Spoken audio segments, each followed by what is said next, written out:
Society hands you a script the moment you're born: work harder, move faster, outrun your fear, and never let them see you break. The louder the chaos, the more furiously you're told to fight it.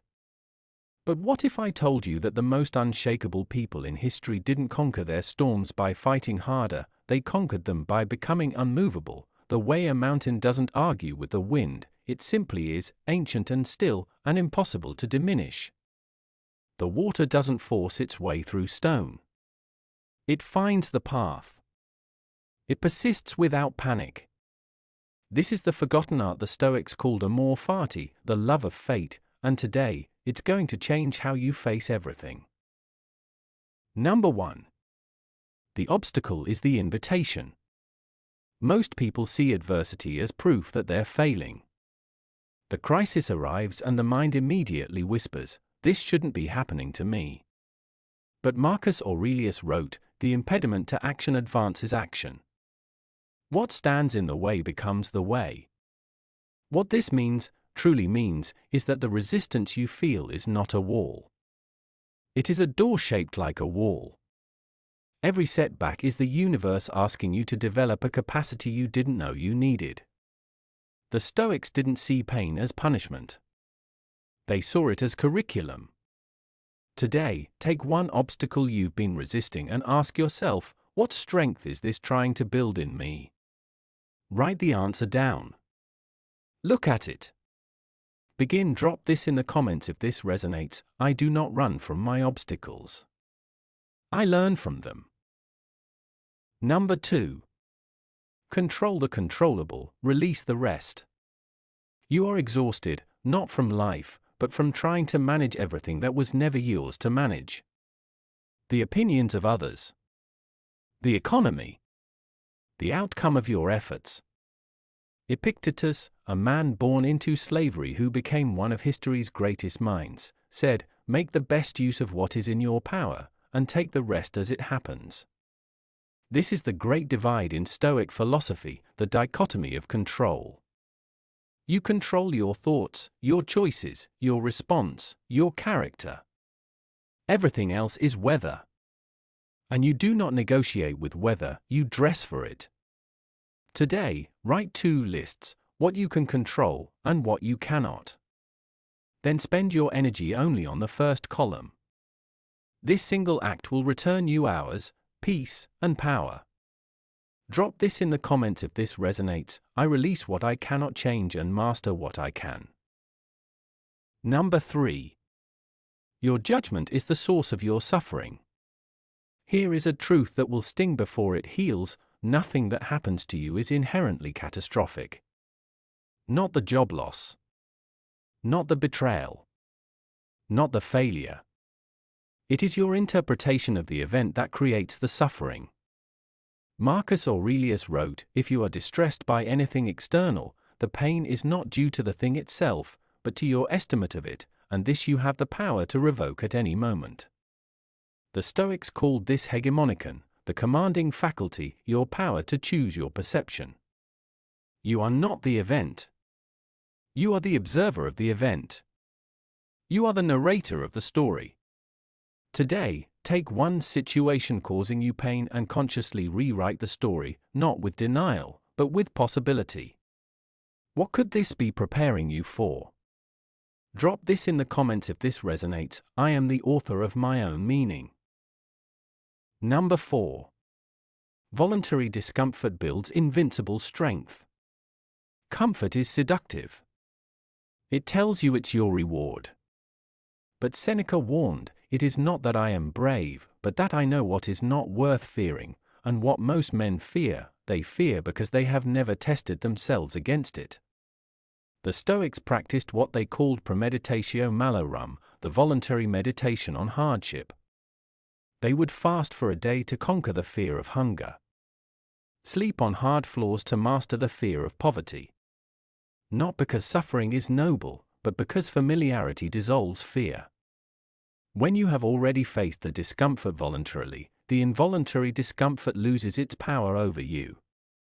Today, do one small hard thing on purpose. Skip the comfort. Take the cold shower. Have the honest conversation. Train your nervous system to know, I can survive this.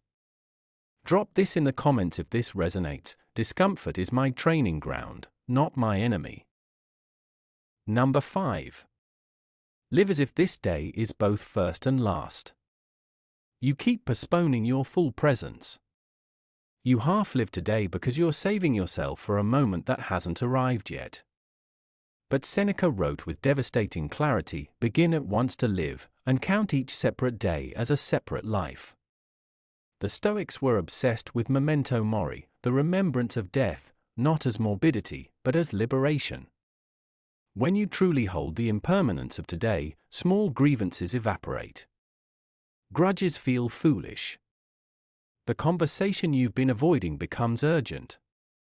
The love you've withheld becomes impossible to hold back.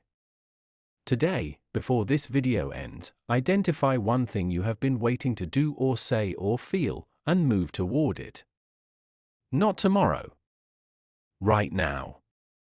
Today is the whole life in miniature. Drop this in the comments if this resonates. I live fully now. This day is enough. Number 6. Character is built in the unseen hours. Your reputation is what people think of you. Your character is what you do when no one is watching, when there's nothing to prove, no audience to perform for. Marcus Aurelius, the most powerful man in the known world, wrote his private meditations never intending them to be published. He was practicing virtue for its own sake. He wrote, confine yourself to the present. Because excellence is not a performance. It is a practice. It is the cumulative weight of 1,000 small decisions made in private. Today, do one thing with full integrity when there's no reward for it. Pay the full amount when no one would know. Tell the truth when the lie would be easier. This is how character compounds, quietly, invisibly, and then suddenly, magnificently.